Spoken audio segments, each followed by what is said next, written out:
Hello. What would your life be like, ladies, if you had much less or no premenstrual moodiness or menstrual pain? And gentlemen, how would your life improve if the ladies in your life weren't incapacitated for a week or more each month by these things?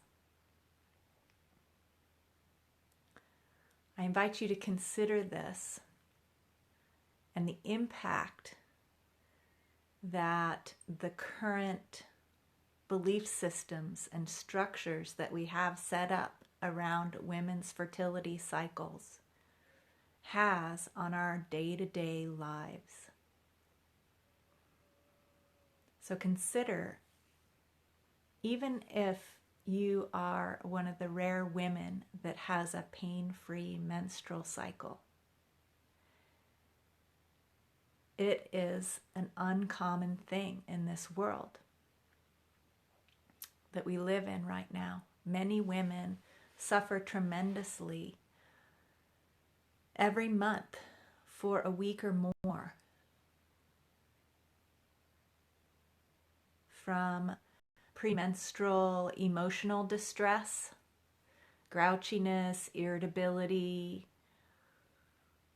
emotionalism, difficulty in communicating, rage, anger, tremendous emotional pain. So much so that they may need to completely isolate themselves, or they have difficulty at work communicating clearly. And this perpetuates some of the belief systems that we have in our current culture. Women feel ashamed about those feelings when they come up and feel isolated, like nobody understands them. And it can often create a lot of animosity between men and women, and even between women and women, as we're irritable, grouchy, emotionally unstable. There can be a lack of support, a lack of understanding with the men and women in our lives when we're going through that, or we fear that. So we isolate ourselves, we suppress it, which causes a lot of the pain in our bodies then when menstruation does happen.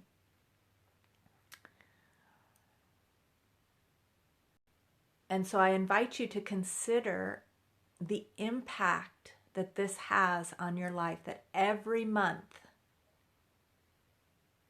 you as a woman, or if you're a man, a woman in your life is going through this tremendous difficulty with her basic bodily functions. Not only her basic bodily functions, but a function that is essential for the survival of our species.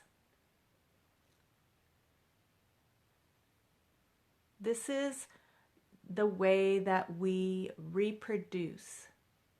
It's just a basic reality.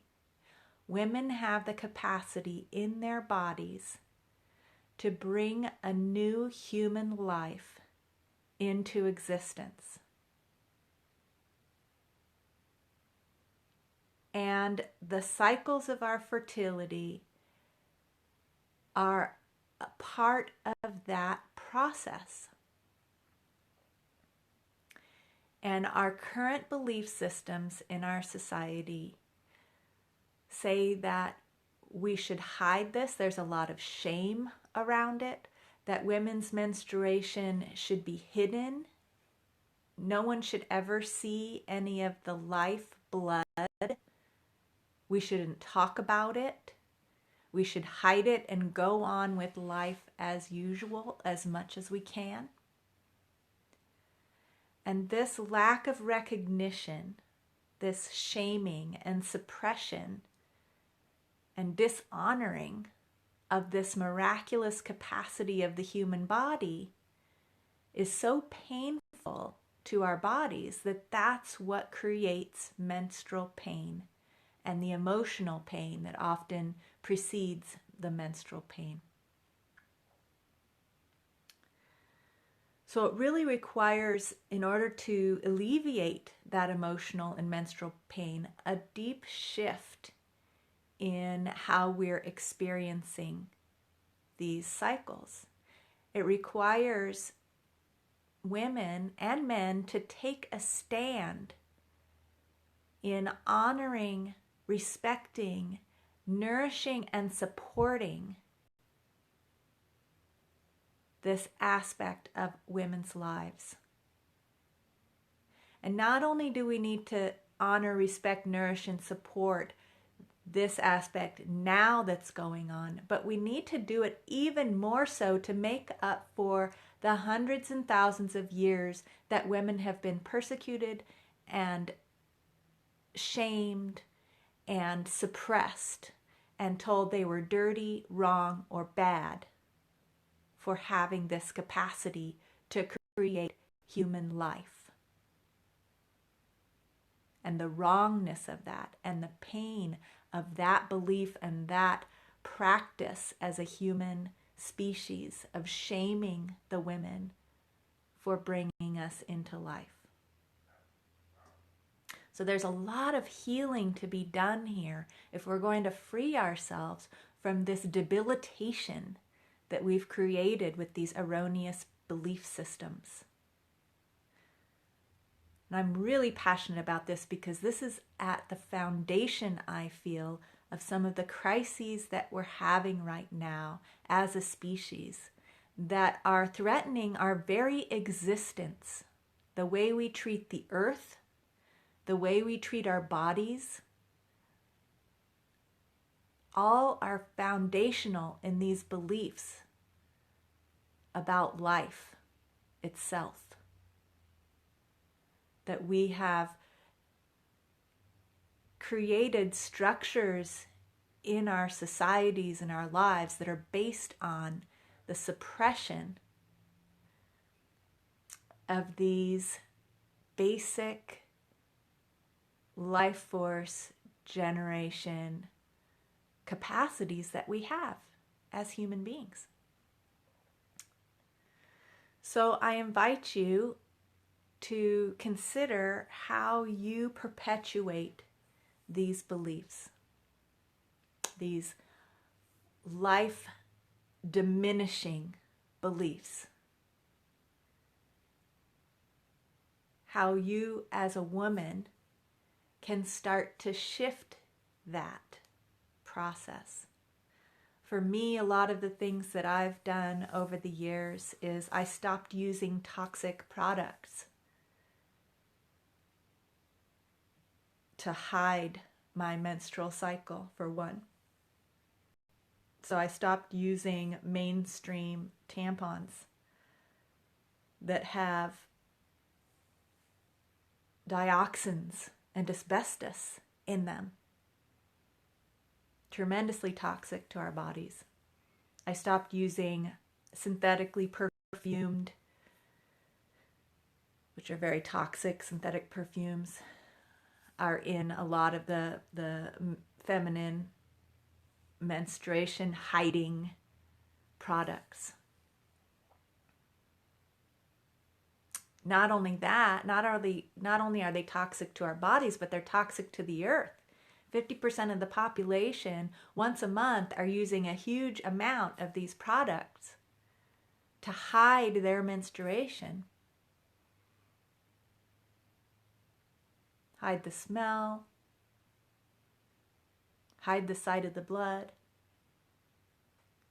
And that goes into our landfills.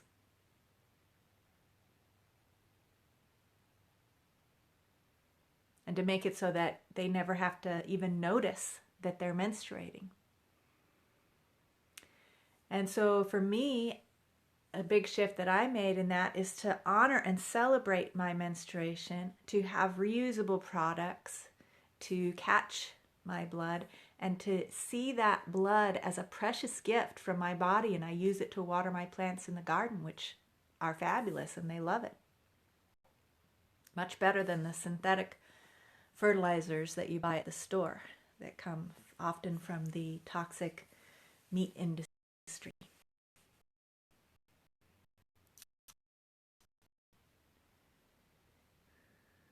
So how can you begin to shift these belief systems? Or if you've already begun, I would love to hear in the comments how you have shifted this mainstream suppression, shaming, hiding of our basic capacity to create life, and how you have shifted that, and how that might have started to alleviate the pain that you might feel around your menstrual cycles. I would love to hear about that in the comments. And I would love to hear if you are interested in starting to make those changes if you haven't started. What are you willing to do? You know, I used to not feel comfortable with the reusable menstrual products because I'd have to touch the blood. Well, there's nothing wrong with that blood. There's nothing wrong with touching that. It's a precious gift. It's part of my body. It's no different than touching my skin or brushing my teeth.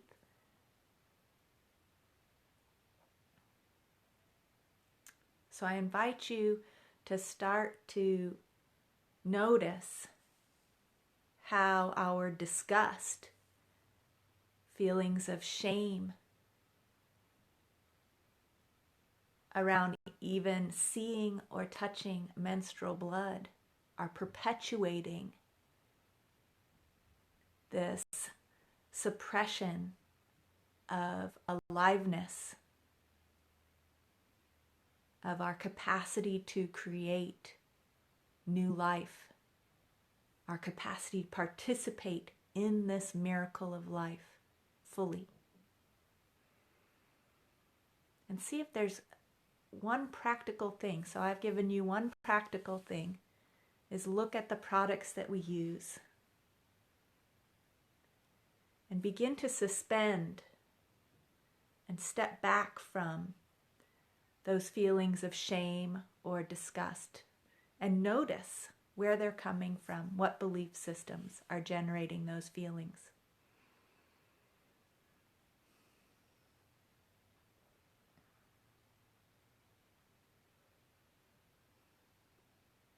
And then the second thing is around the emotional aspect, particularly the premenstrual emotional instability that many women experience. To start to notice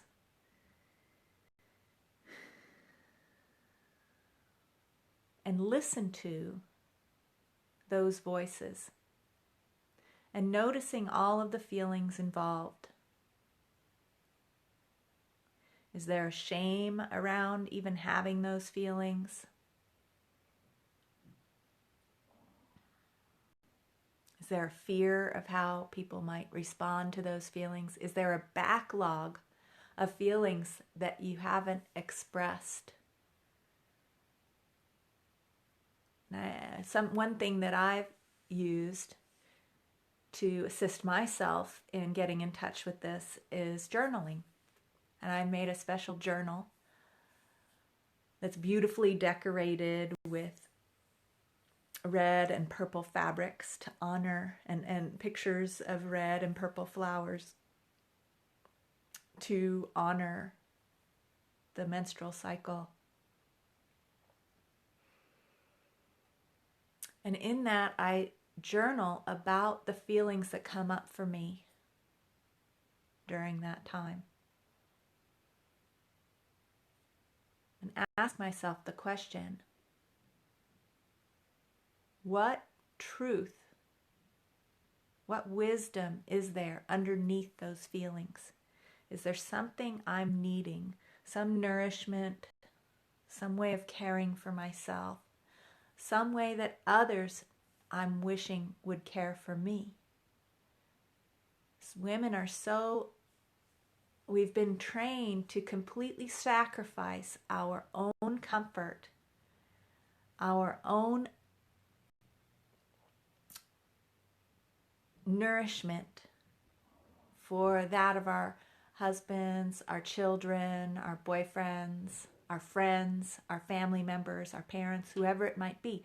We've been trained in this current societal belief system to completely sacrifice ourselves, our own health and well-being.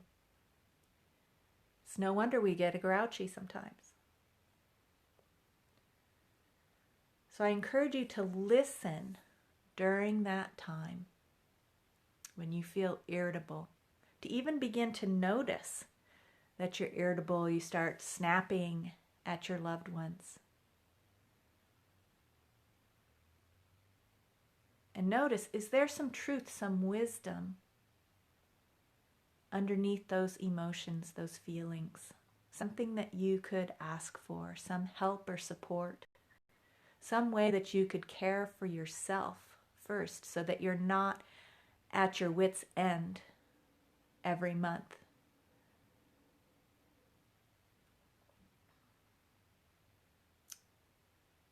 So those are two ways that you can start caring for yourself and honoring this innate feminine capacity to create life. Honoring the menstrual cycle with respect, treating our bodies with respect, not exposing ourselves to more toxic input by using healthy products and not worrying so much about hiding. And asking for what we need. Do we need to take more baths? Do we need more quiet time, more personal time? Can you organize your work schedule so that you have a little bit lighter load? Can you ask for more help from your spouse or your friends or loved ones so that you can have more rest and nurturing time for yourself? So these are all things that I encourage all women and men to support the women in their lives to begin to consider, to turn this belief system around, because it's really at a crucial point in our evolution as a species to begin to honor the basic foundations of our ability to be alive on this planet as a species. So honoring this capacity to create new life and to create new ideas and to nurture them, not only creating new children, we've got plenty of those, but when we begin to change our understanding of women's reproductive cycle, we start to realize that women have this incredible capacity to bring ideas and dreams into physical form through the power of the womb. It's the same thing that brings a baby into physical form, brings a spirit into physical form.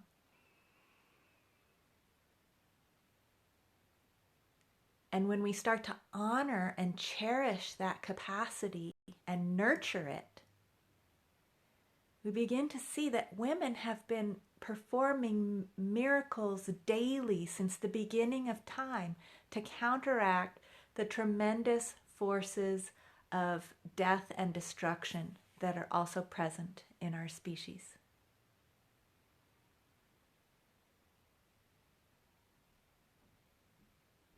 And that as women awaken to this power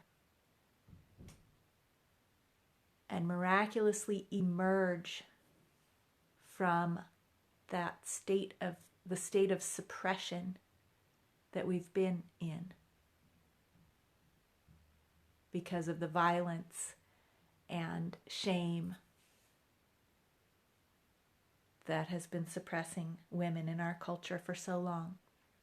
As we nurture and honor this capacity, we can provide the solutions, the miraculous changes that are necessary to survive as a species on this planet.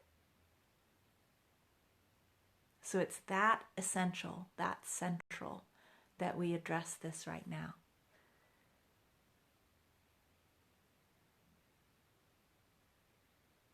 So I invite you to really look at these basic things. How do you think about your body as a woman? Men, how do you think about the women in your life? Is it some mystery that you don't want to have anything to do with? Do you still harbor ideas of shame and disgust?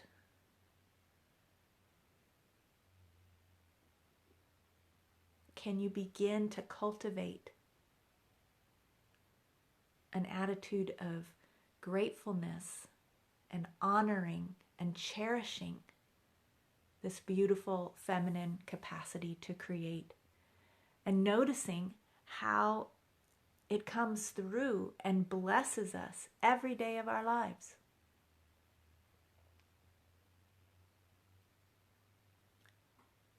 Every time a woman forgives and practices unconditional love, that comes from the womb. That comes from our capacity to be a mother to a child that's learning how to be in the world. Children are not easy. Some can be. But for the most part, children are very difficult and require a great deal of sacrifice and unconditional love to raise. And women are the ones that are doing that most of the time. There are many fathers that learn how to do that as well.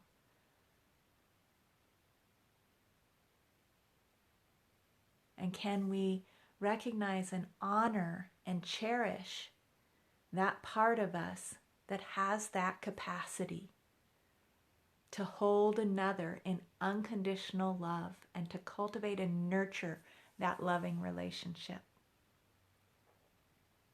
and celebrate that and give it what it's asking for when our body is in pain, instead of looking at it as a hindrance to what we really need to be doing. Recognizing that this is the vehicle that we've been given to move around in this world in. This is the tool, and it's calling out for some care. And that we can learn to nurture and care for this body and honor it and love it. And when we do that, then the need for the pain is gone. If we hear the message of the pain, then we no longer need to receive that message. And our lives are tremendously improved.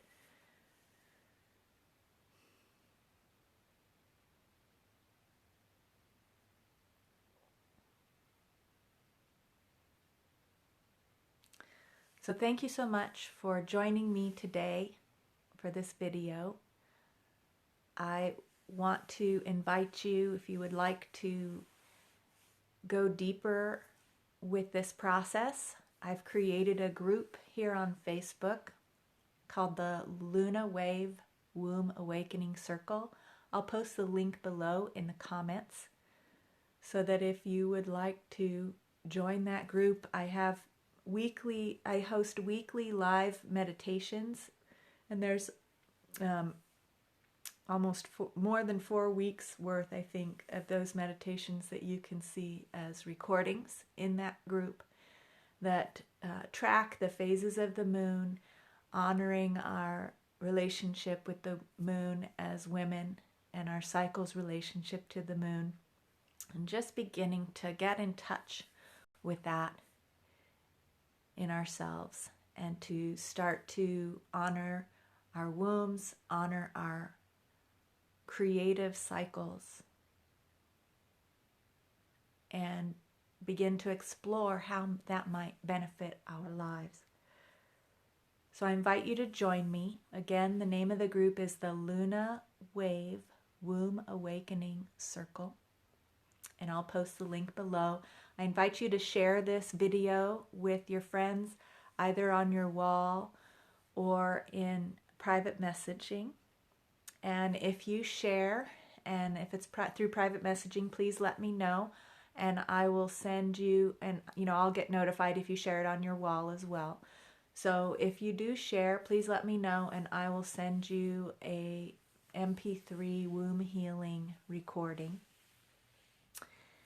as a thank you gift from me that you can listen to for your own healing process, or share it if you're a man. You can share it with a friend to help them begin this process of turning this ship around.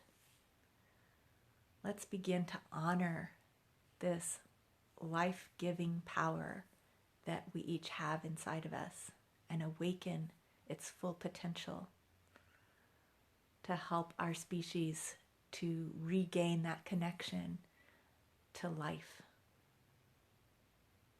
We really need that right now. That connection to life and to love.